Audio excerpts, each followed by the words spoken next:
After the most recent chapter of Blue Lock, we got revealed to another new Gen 11, Teddy Knight. So, I want to take on the task and brutally rank every single new Gen 11 currently showed in the series so far. Agendas will be pushed.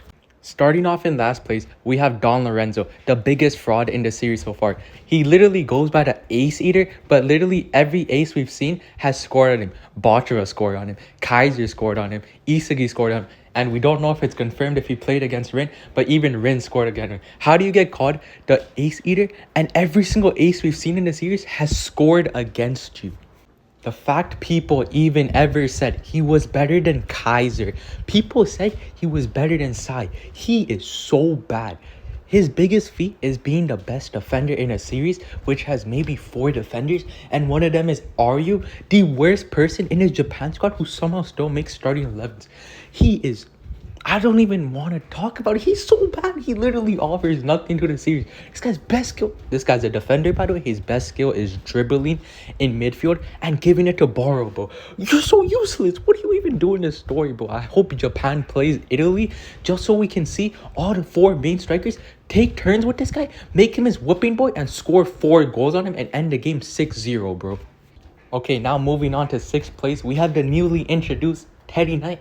Everyone is hating on him because he's ugly. I have no idea how that matters because people still rate Don Lorenzo. I actually hate that guy. But moving on to Teddy Knight, I feel like he's going to have a good performance. Because he's a wingback, I just have this random feeling he's going to score a free kick and he's going to assist Fox. Who is Fox? I have no idea. Zero information. But basically, he's dictated Mbappe because he sent Teddy Knight over to the Japan squad so they lose their egos. But I feel like England is going to dominate Japan for like a majority of the game because the conversation Isagi had with Rin at the end of the chapter, I think 350. So I feel like because of that, Teddy Knight's actually going to have a good performance. He's going to live above the standards and he's going to become better than Don Lorenzo and end the game as the best defender in the series. So let's go Teddy Knight. We are joining the FC, boy. Moving on to 5th place, it's kind of crazy the gap between 6th and 5th. But in 5th place, we have Hugo. He was actually so good versus Japan. His performance might be like top 3 in the verse. This guy little broed Isagi. He said, yo, join me in becoming second best. You are not like that to become the main striker of Japan. He basically changed Karsu's broke ass life, bro. He said, Karsu, join me in becoming second best. And he made Karsu look like he's top 5. He actually made Karsu go above people like Rayo. Chigger, he's better than all of them, but just because he follows what Hugo said and because he plays for Arsenal, maybe we will see them bottle something. Maybe he pulls off a Gabriel and he just smokes his penalty versus Isagi and Isagi says, boy, you is not like me. Alright, now moving on to the top 4. This can be swapped with number 3 so easily. It can be easily flipped, but I have Michael Kaiser. After the NEL, after the insane aura loss this guy took in chapter 293, it's the biggest aura loss anybody has ever taken. He literally got clowned on by Isagi. The guy who he said was useless turned out to be some insane passer magician guy in Ness. And I thought like after Bunny got introduced, we saw Sai. I feel like, okay, they're not going to have that much focus on Kaiser. Like he's going to be important because he has like a big fan base. But I thought it was going to be, okay, maybe it's more like Bunny season and Kaiser going to be thrown up to the side, right? After the first game, after he dropped his hat trick, yeah, it's over. He's going to dominate. And because they just won 4-1 again, I feel like he's going to, like, and they, like, had this panel thing where it said, like, Kaiser's going to stay in Bastard Munich and he's going to, like, track down Isagi. He's going to, in the game they play, Japan will play Germany. Kaiser will drop a hat trick. He will be better than Isagi in the game. But because Japan is better as a unit, I feel like Germany will lose. Kaiser will play better than Isagi and he'll set up the arc after this where Kaiser and Isagi are on the same team and Isagi has a reason to like still look at Kaiser as someone who's better than him because he individually played better than him. Now on to number 3, my GOAT, my favorite character in the entire series, Saitoshi. You know how like Megumi gets called like potential man by like Jujutsu Kaisen fans, right? Saitoshi's narrative, man. Literally anything to do with narrative.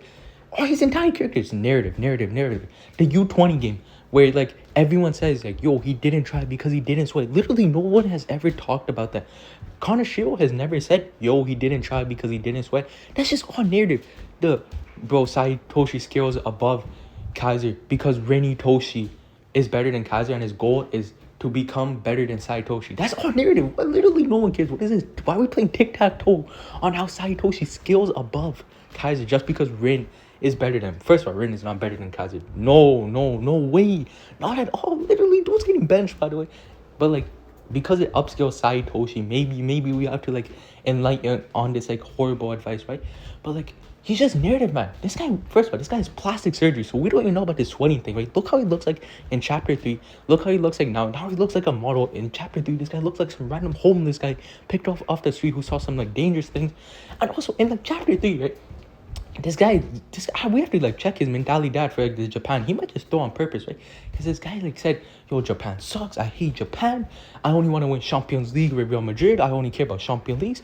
Now this guy's like, yo, put me in, coach. This guy called out Barasuda. Why does this guy have Barasuda's phone number, bro? Who even wants Barasuda's phone number? He's like, yo, coach, let me play. I want to be inside B. And, like, hopefully in this arc, right, we gain some feats. We're not just narrative, man. Hopefully we, like, live up to the hype. But, like, I'm kind of scared, right? Because, like, it's, like, so obvious. Like, in the Spain game, he's going to play bad, right? And he has to team up. There has to be a point in the series where, like, he plays bad. So Bunny, like, so he has to team up with Ren to, like, beat Bunny. But, like, that's, like, downscale because then we're never beating Bunny. But, like, hopefully we drop, like, some, like, Pirlo 2006 Masterclass World Cup campaign where we just dominate everyone. We go to the final. We win man of the match. Now, moving on to number 2, the runner-up, we have Bunny. In this point in the story, all we know is he plays for Barcelona's, like, A team, and he has, like, 11 goals. That's all we know, right? So, as we were talking about Sai, everyone knows narrative above feats. So, like, his narrative, we've seen literally, like, 2 chapters, I think. Maybe even 1 chapter. I don't even remember, so long ago. That's all we have, right? But that's all we need to, like, scale him above. Because those guys playing the U20... Also, this actually makes 0 sense. If he's playing for, like, Barcelona's A team, he's, like, this star boy, this, like, wonder kid. Why are you pulling up in U20 competitions? Isn't it, like, April right now? Isn't that when, like, the Copa del Rey fight? Isn't it, like, UCL going on? I have no idea what's happening in the story. But all we know is Bunny is going to get fraud checked this arc because he's getting out in the quarterfinal. Saitoshi is going to mog him and snatch his chain. Now, for the best New Gen 11 so far in the series, it's obviously Loki. This is literally 0 hype. I don't even think he should be a New Gen 11 if you ask me. I feel like it makes more sense if he's not. Like, it makes sense. Like, he's like, it's U20. He's literally 17. He's, like, the best, like, person of the age group. But, like, I feel like he should be, like, above it. It would make more sense if he's, like, above it. But for, like, him in this arc, I think he'll score, like, 20 goals. I think he's going to score, like, 4 goals in the final. Okay, maybe not 4 goals. It depends on, like, what kind of vibe they're trying to go on. But I think it could be, like, a 6-5 game. He scores 4, Hugo scores 1, Chara scores 1. And then I think in the main World Cup, Isagi, we're trying to get back at him for, like, the World Cup final loss. The U21. For Noah, it would be, like, becoming the best striker. And for Hugo, it would be, like, proving he can be first best as Japan's number 1. Now, those are my rankings for the New Gen 11. If you disagree, because I know a lot of people will, put it in the comments what you think is wrong, what do you think is right, and tell me what video idea I should do next, because Chapter 353 leaks have just come out as I was making this video, and that's what I want to talk about. Have an amazing day. I love all of you. Bye.